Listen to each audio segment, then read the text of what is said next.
Hello, huge movie fanatic Nate coming at you yet again for another one of my famed movie slash Blu-ray reviews. Today I'm coming at you to review the movie and Blu-ray of Witchboard. Scary. So this is a title that I grew up, probably I remember, the video, this cover right here I think is the cover pretty much on the VHS. I don't really know a lot about this movie, so if I get some facts or details about the movie incorrect, forgive me. I don't really know much about this. Obviously the cover is really familiar to me, and like I say, I think they used for the Blu-ray, I should say that it's the Scream/Shout Factory is the one who put out this Blu-ray.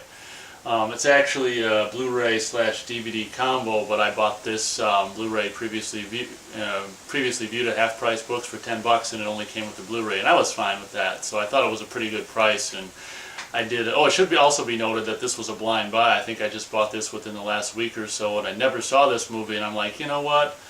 $10, Shout Factory special, Blu-ray presentation. Let's just go for it. And this movie was filmed it came out in 1986. I think it's the very first movie by this guy who would go on to, if memory serves, would go on to make, and possibly the next movie he would go on to make after this one is the original Night of the Demons. So this is a guy's, from what I can tell by the little retrospective documentary thing, his first movie. And I watched it, I think the day I got it was still within the last week, and then I rewatched it last night because I wanted to review it today, and I can't necessarily remember all the details, or so many details on a first viewing of a movie. So on to my review of Witchboard. So basically originally they wanted to call this movie a Ouija, or whatever, Ouija, or Ouija. Well, we say Ouija, and in the movie it's this one guy says, the way to say it is Ouija, or whatever. So I think maybe we'll believe that guy for right now, and we'll say Ouija, or Ouija, when I refer to the Ouija board.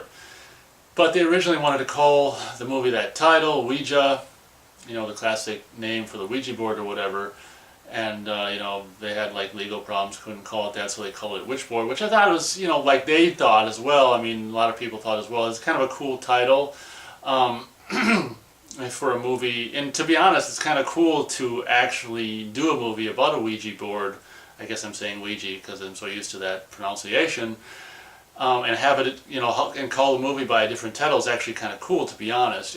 So although this movie is called Witchboard, it's actually obviously about a Ouija board, or Ouija board, whatever the hell you want to pronounce it. And movie opens with like a party where this couple has, a group of friends over or whatever for this party, and this conversation gets really kind of cool about this one guy. Should be noted that I like there's three main people in this movie, and it's kind of I don't know if I'd call it a love triangle, because the one guy's affection for the girl isn't really set until like maybe halfway through the movie or whatever. But the three people, the two guys and the girl in this movie, are pretty great. And in particular the two guys, and in particular the kind of the rich guy, I really just like his on-screen presence. Both of the guys I do, but I think the rich guy is just cast 100% perfectly for this movie, and he's absolutely phenomenal in this movie. As this kind of upper class, or upper whatever, just uppity rich guy, kind of just know-it-all guy. I think this casting is absolutely perfect for this movie. And the movie starts with this, this party, and at some point they get to, the uppity kind of rich guy and the boyfriend of this one girl start clashing heads. These two guys used to be best friends, and they, as they got older, they drifted apart or whatever. And I think this rich guy brought the Ouija board, or what, I'm just going to say Ouija, fuck it. Ouija board, and they end up, basically the rich guy and the other guy's girlfriend end up actually playing the Ouija board. And it should also be mentioned that I think, the guy who wrote / directed this movie, his very first movie, I think did some relatively decent research on, Ouija boards before he made the movie. And, if you're interested in that shit, Ouija boards, which I am not, this is probably, from what I can tell in the retrospective, making of documentary, this is a lot of what's said in this movie is actual kind of what's basically known to be, fact about Ouija boards and stuff, where you kind of have to, better to have it on your knees when you're using it, and preferably a man and a woman and all this kind of stuff, I would imagine is actual, factual facts, if you will. From when I, if it's not, whatever, but I think, the guy mentioned that he kind of, in getting ready to do this movie, kind of did a little research, and in particular, that thing that one, the rich guy would end up mentioning later, the progressive entrapment stuff, where, the spirit kind of lures you into, starts doing nice things for you, and then kind of, that's how he lures you in to keep using the board, and then he'll slowly like possess you over time or whatever. And that's what this movie's about. So, it starts with a scene where they conjure up this one ghost, or they think they do, of this one 10-year-old boy, David, who the rich guy had said he'd talked to, many times before or whatever, conjure him up. And the girl's boyfriend is really like a smart-ass, wise guy, sarcastic guy, and he's making all these cracks and jokes and stuff about kind of funny dialogue and stuff. I will say that some of the, the writers, dialogue for that guy is just like, kind of sarcastic and stuff, is pretty good and pretty funny and stuff. I would regard this movie more as, I was kind of disappointed because, it doesn't place, the cover looks like just a straight up horror movie, in the title, Witchboard and all that shit. But I was kind of disappointed because the movie doesn't play necessarily so much like a horror movie. It's more like just a bromance story about, slash love triangle and comedy with some horror elements, really.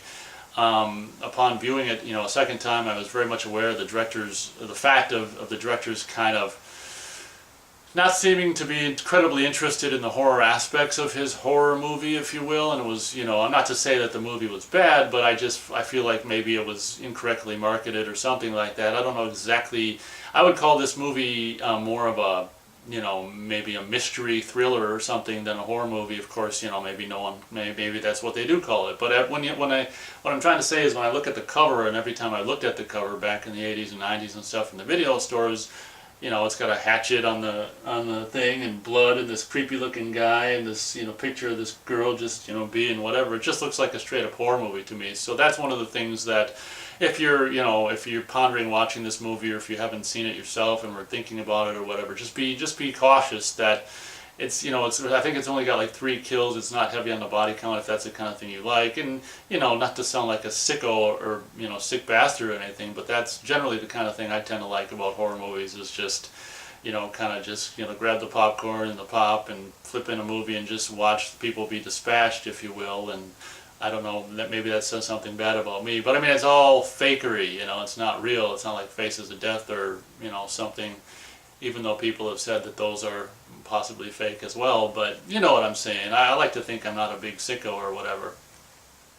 But that's the basic gist of this movie. I'm really going to try not to do a beat by beat, but since I've only seen this movie twice, it's going to be easier to not do a beat by beat, because I don't know the movie well enough to do that. But in my opinion, the movie goes, again, this kind of harkens back to what it is, being more of just a mystery movie more than a horror movie. It goes at kind of a slow pace for me, or more of a slow pace of what I was expecting. I'm not saying it's an incompetent movie. It's just, it kind of clashed with my expectations of what the movie would be. I'd say mystery would be probably the best genre. If you were going to just pick one genre word or something like that to describe this movie, it'd be more of a mystery. If I can spoil some details of the movie, you kind of led to believe that the spirit of this 10-year-old boy who had accidentally died or whatever is the antagonist in the movie, when in fact it turns out to be, this is a spoiler. It's kind of cool revelation and stuff, but personally I don't really like when a whole movie just kind of, is just going on and on, only to have some kind of, well, it depends on, I guess, what the reveal is or whatever. But anyway, what turns out to happen is it wasn't in fact the spirit of the 10-year-old boy who was the antagonist in this movie, but rather the spirit of this guy who had actually, like, some, I don't know, the early 20th century guy who had actually been some hatchet murderer or something like that, who had lived in the house. The 2 characters, the guy and the girl in this movie, are living in this which used to be probably a mansion, which has been since like divided up into apartments or whatever, where people rent out individual, whatever, rooms or living areas in this one big house or whatever. So that when that was, and that fact was really, revealed really late in the game, towards the, maybe the middle of the last third of the movie or whatever. When that was revealed and they showed a picture of, like, or a drawing of the house or the building they're living in, I was like, oh, that's kind of cool. And it should be noted that this guy, who, the scary face on the picture here, on the cover art, it's said in the retrospective making of documentary interview thing that this guy was just, I don't know if the director saw him at some party or something. This guy was a artist or a photographer or something like that, and he's like, that's my bad guy. I can't remember the name of the bad guy. It's kind of a really cool name or whatever. But, that guy looked so, I can understand why the director, saw him and just said, you're him, because the guy looked so freaking awesome to be like just some kind of a sorcerer or some kind of evil, guy, particularly from the early 20th century or whatever. And one of my biggest gripes with the movie is the guy looks so freaking cool. You only see him, I want to say you only see him twice, maybe 3 times at most in the movie for a really quick shot. So his total screen time in the movie is probably, probably less than 10 seconds. I mean, it's, you see him, like I say, probably max 3 times or twice, and it's just moments, just seconds, if that, of him screen time, and it's really a shame. And that's kind of what I'm talking about when I'm talking about the directors really not seeming to be necessarily too interested in the horror aspect of the movie. You have this guy who looks so freaking cool, show him more often. I mean, shit, I would have completely, when I found that guy, I would have completely rewrote the movie to have him be like a physical killer instead of the spirit thing that you'd only see for a couple seconds of the whole running time. So that's one of my biggest gripes with the movie, is this scary guy looks so cool and was completely underused in my opinion, and you only got 3 kills. And what's really weird about this movie is it's like the spirit or whatever, and right off the bat it's kind of like this David guy who's going out with his girlfriend. Well, of course he's going out with his girlfriend, but the guy has the girlfriend in the movie, not the rich guy, but the guy who's paired up with the girl in the movie, has a job at a construction site. He's a carpenter or whatever, and very early on in the movie we're kind of introduced to it, he lost his hammer slash hatchet. It's kind of like a hatchet on one side and a hammer on the other, and it's like I think the 2 of the 3 kills in the movie are actually, I think it's really quick shots, but I think we're led to believe that,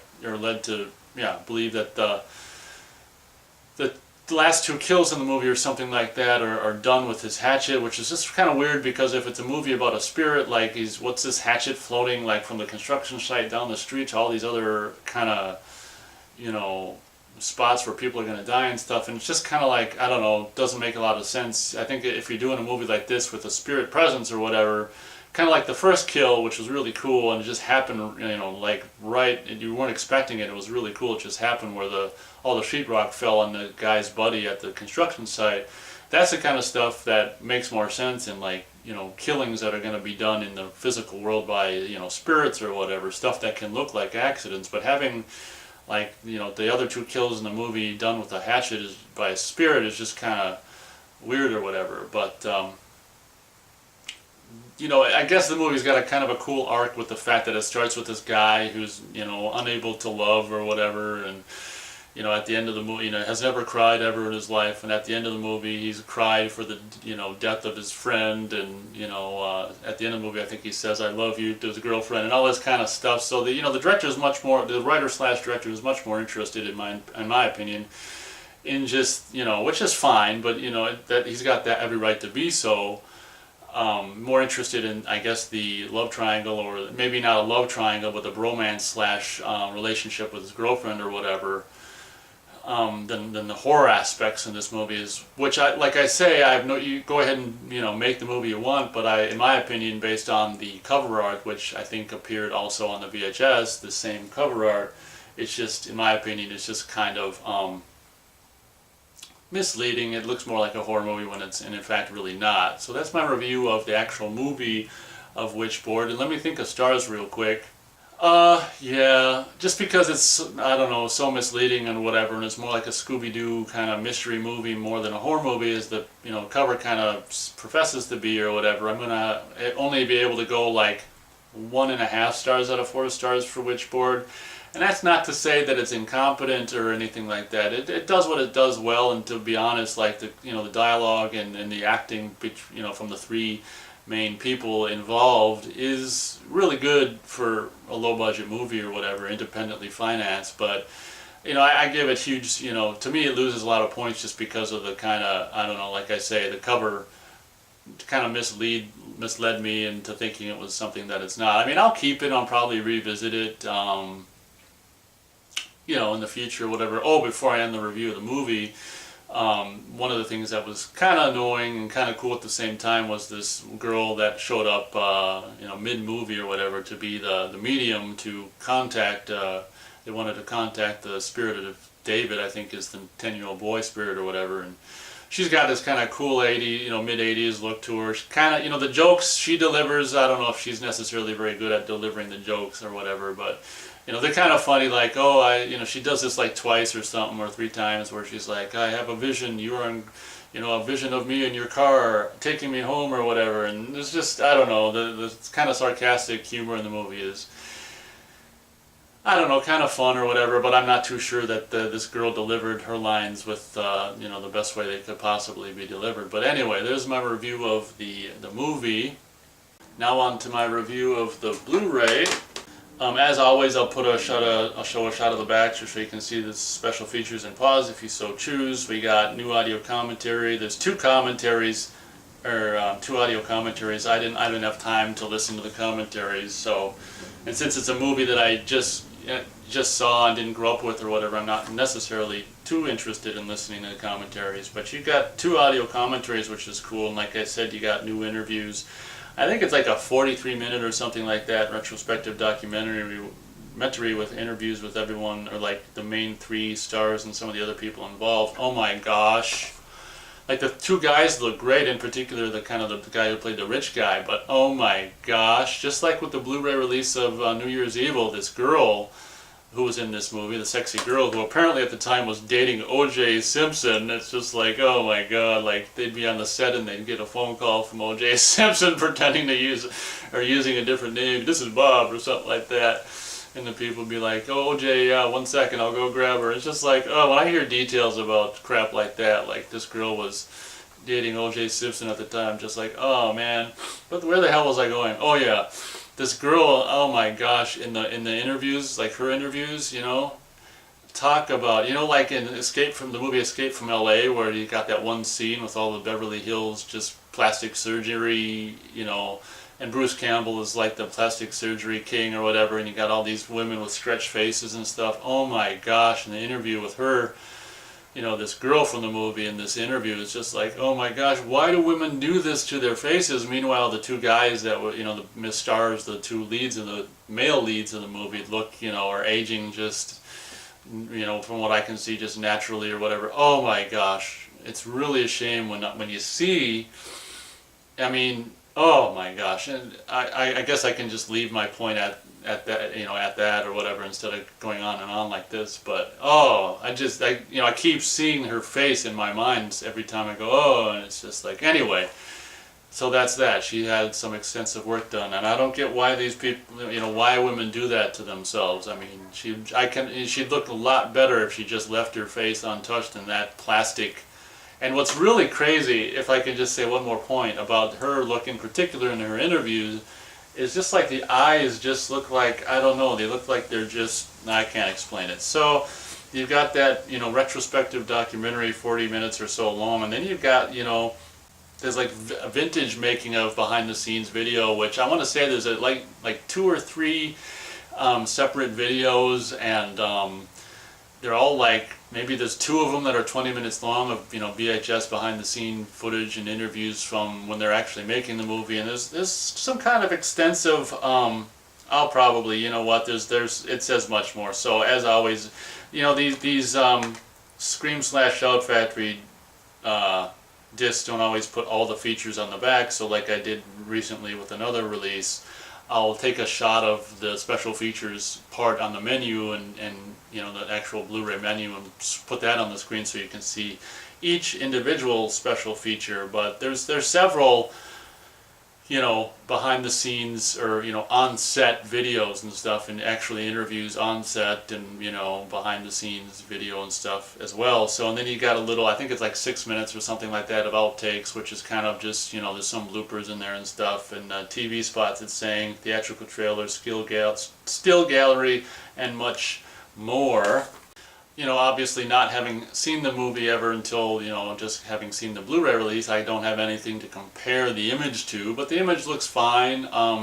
There's not a whole lot of grain. I love my grain, except for like maybe more darkly lit scenes. I noticed some grain, maybe the cemetery scene or whatever, where the guys go and try to find the graves of the boy or whatever, and find his parents' graves or whatever.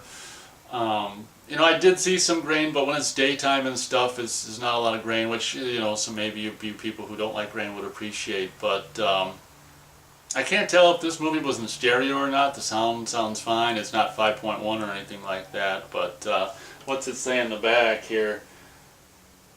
It says DTS Master Mono Audio, or Audio Mono, but Scream Factory has been notorious for putting...